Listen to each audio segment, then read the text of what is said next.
इस सवाल में गिवन है कि एक ring without rolling, ring is rolling without slipping, its energy of translation is E, its total kinetic energy will be।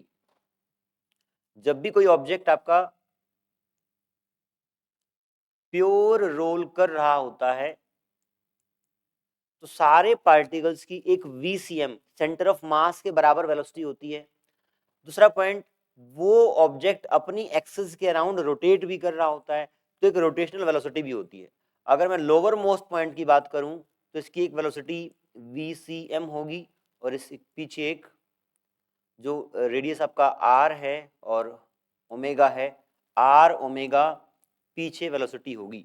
अगर इसको प्योर रोल करना है, स्लिपिंग नहीं करनी, तो कांटेक्ट पॉइंट की वेलोसिटी 0 होनी चाहिए, तो इन दोनों को बराबर होना पड़ेगा।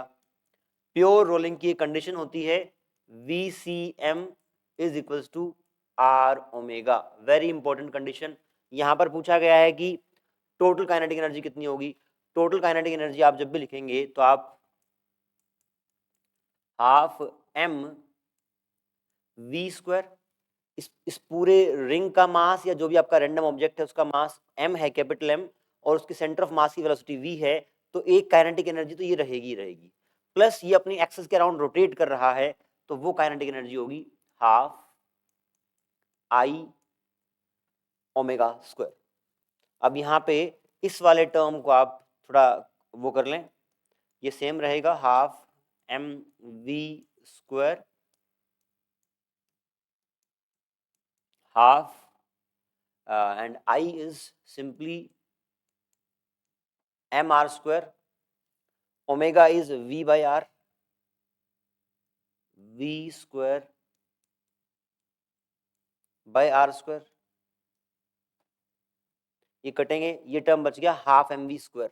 हमने कुछ भी नहीं किया है, आई की जगह रखा है एम आर स्क्वायर जो कि एक रिंग का मोमेंट ऑफ इनर्शिया होता है, और ओमेगा की जगह यहाँ पे आपने v बाय आर का एक्सप्रेशन यूज किया है क्योंकि इनके बीच में रिलेशन होना पड़ेगा अगर स्लिपिंग नहीं हो रही है तो ये दोनों टर्म बन गई half M we square half M we square. Translational kinetic energy E दे रखी है तो ये भी ई होगी, total kinetic energy will be 2E। तो इस सवाल में हमने क्या सीखा, हमने एक तो सीखा कि प्योर रोलिंग के केस में V equal to R omega हमेशा लागू होगा, और टोटल काइनेटिक एनर्जी में आप ट्रांसलेशनल जो आगे बढ़ रहा है उसकी translational kinetic energy plus rotational kinetic energy आप कंसिडर करते हैं।